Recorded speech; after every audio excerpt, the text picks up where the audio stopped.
Ya estamos en comunicación con Eduardo Jerome, abogado penalista, ex juez federal. Bienvenido, doctor. Lo saludamos Belén Martínez y Nahuel Crescenzo.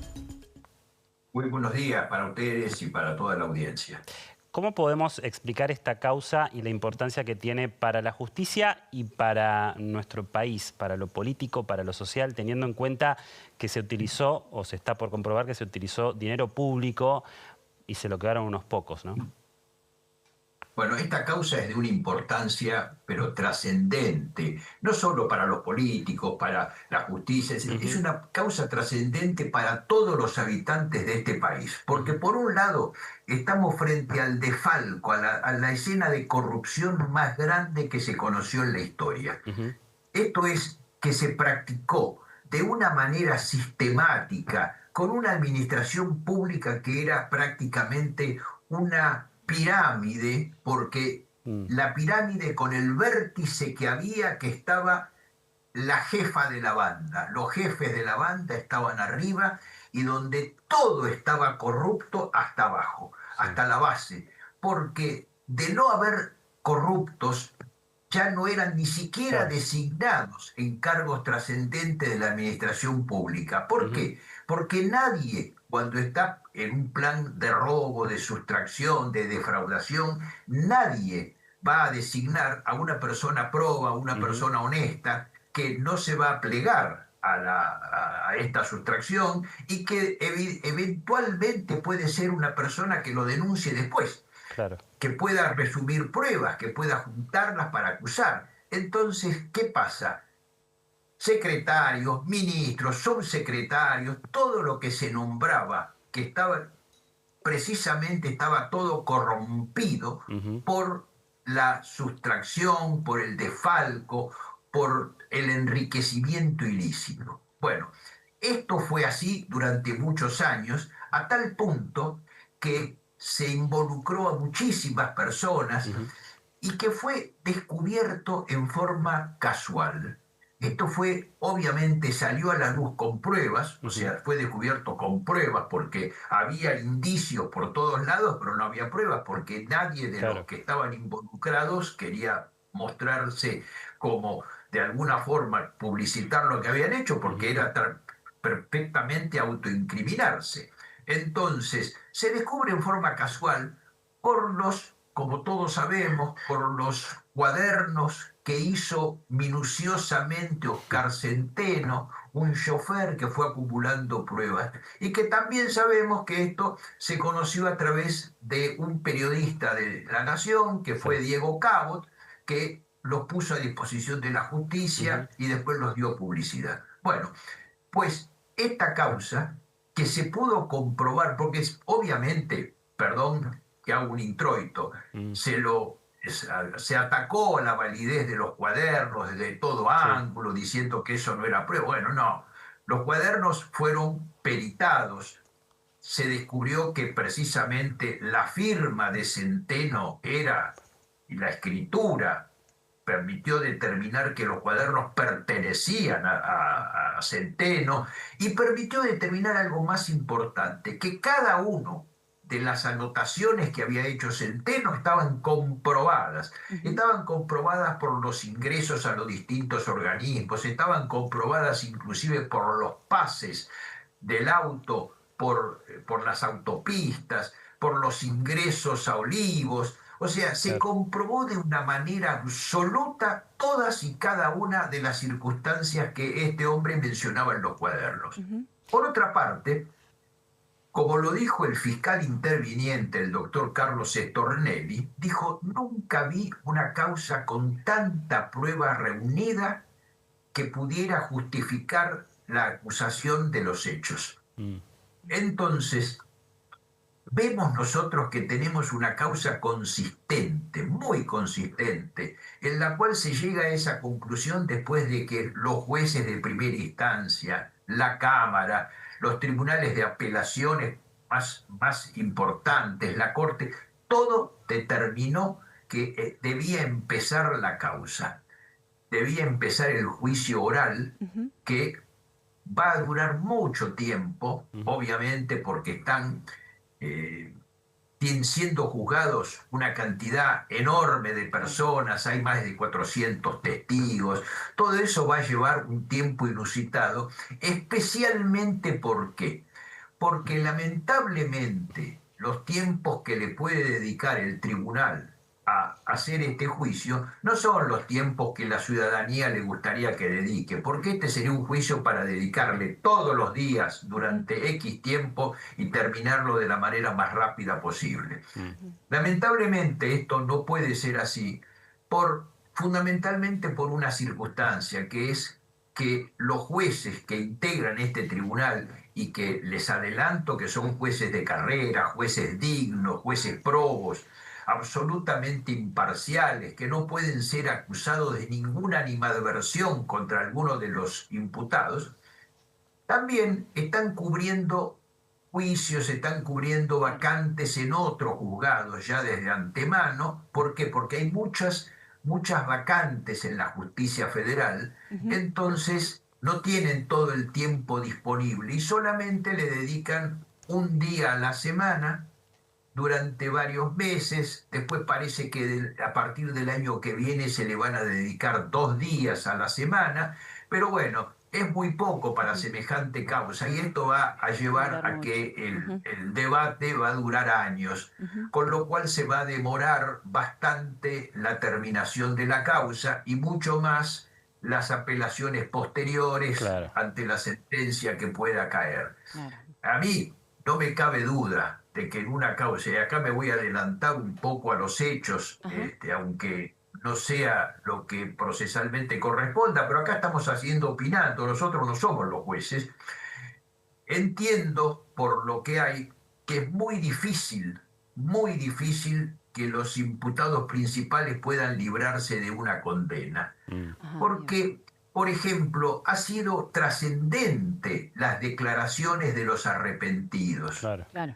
Creo que es una institución, la del arrepentido, que resulta muy útil, porque a los ciudadanos, a los habitantes de este país, no nos interesa tanto el privado que corrompe, que obviamente tiene que tener su pena, pero que la tenga mayor o menor no es lo mismo, porque ese particular que dio plata, la dio por exigencia de las autoridades, la dio Claro. porque si no, no podían hacer negocios, porque Claro. no era un llamado a licitación, no era ninguna de las actividades que se realizaban, lo hubieran podido hacer si no pagaban el peaje. Entonces, deben ser sancionados, pero es mucho más importante que se sancione a los funcionarios, porque son los que representan al Estado, son los que tendrían que tener una conducta diferente, Claro. absolutamente diferente, y son los verdaderos delincuentes de todo esto. Obviamente, repito, para que no se crea que quiero proteger a los particulares, con la ayuda de estos que son los que los Y tienen. claro, son todos Pero este enriquecimiento gigantesco que han tenido, que hemos tenido, yo creo que no se va a saber nunca la cantidad total de la corrupción que han tenido. Es dificilísimo de saber. Se puede determinar que, por ejemplo, una vez solamente cuando Uberti sube porque se lo permite López Muñoz, que había llevado su bolso con dólares al departamento que tenía Cristina, allí en la calle Uruguay y Juncal, y que en ese momento no estaba habitado. ¿Por qué? Porque Cristina estaba habitando la Quinta de Olivos. Sube, le permite subir López Muñoz, que era el secretario privado, y allí él le comenta, mostrándole unos bolsos: ¿sabés cuánta plata hay aquí? Hay aquí unos 60 millones de dólares. Quiere decir que si partimos de la base de que solamente en ese momento, en ese lugar, había nada más ni nada menos que 60 millones de dólares, cuando había ponchadas de bolsos y de valijas que se llevaban a la Casa de Gobierno, otros que se llevaban a Olivos, y todos los otros que se siguieron llevando antes y después a la Casa de Uruguay y Juncal, al departamento, entonces tenemos que ver que la suma es absolutamente incalculable. Sí, claro. Vaya a saber cuánto espero, por lo menos lo que se espera y lo que creo que, tal como lo hizo el fiscal Luciani, en este caso también, se trate de recuperar para el Estado por lo menos todo lo que se pueda Claro. determinar que tienen actualmente, Ujú. tanto Cristina Kirchner como todos los otros Claro. involucrados en la causa, para tratar de que no sea esto gratuito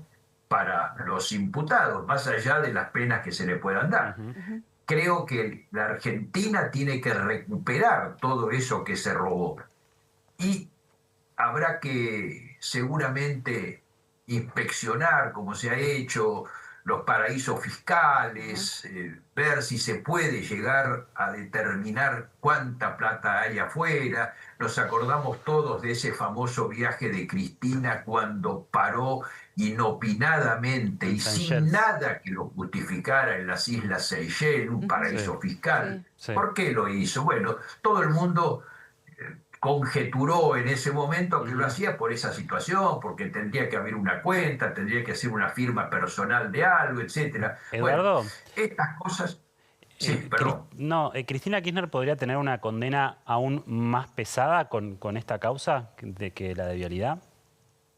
Bueno, yo creo que esta causa está hablando con mayor firmeza de que aquí hay una asociación ilícita, una organización para el delito, y que indudablemente hay jefes en una asociación ilícita. No es que todos los miembros de la asociación ilícita se mueven por sí solos. Ujú, Y aquí la jefa de la banda era Cristina, sin ninguna duda.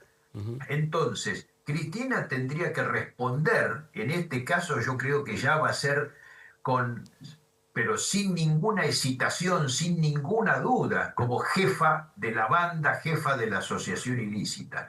Y Ujú. entonces va a tener una pena mayor a los 6 años que le impusieron en la causa de vialidad. Tendría que tener una pena bastante mayor, Ujú. como quiso el fiscal Luciani, que fueran 12 años Ujú. como mínimo, y que Claro. tendrá que sumarse a esta que tiene, y que tendrá que sumarse también a las otras que están en trámite y Claro. que terminarán de alguna manera, creo que van a terminar antes que esta, Claro, el memorándum porque con no Irán y tienen Otesur Los tan Sauces, ¿no? exactamente, Ujú. Ujú. no tienen tanta complejidad como esta en cuanto a la prueba, van a empezar el año que viene, Ujú. y esta causa, como dijimos, lamentablemente va a durar más tiempo del que debería, Ujú. pero me parece que al paso que van las cosas, tengo que decir que a Cristina no va a recuperar nunca la libertad, perdón, Ujú. porque las penas se le van a ir acumulando Claro. y por la Claro. edad que tiene me parece que va a terminar con la tobillera hasta el día de su final. Ujú. Eduardo, ¿alguna vez se conoció el por qué Centeno escribía todos esos cuadernos? ¿Se sentía amenazado? ¿Recibía algún tipo de presión? Porque, claro, todo parte a partir de esa prueba tan sustanciosa, con todos los datos y con todos los hechos específicos, ¿no? ¿Por qué los escribía? ¿Alguna vez se supo eso?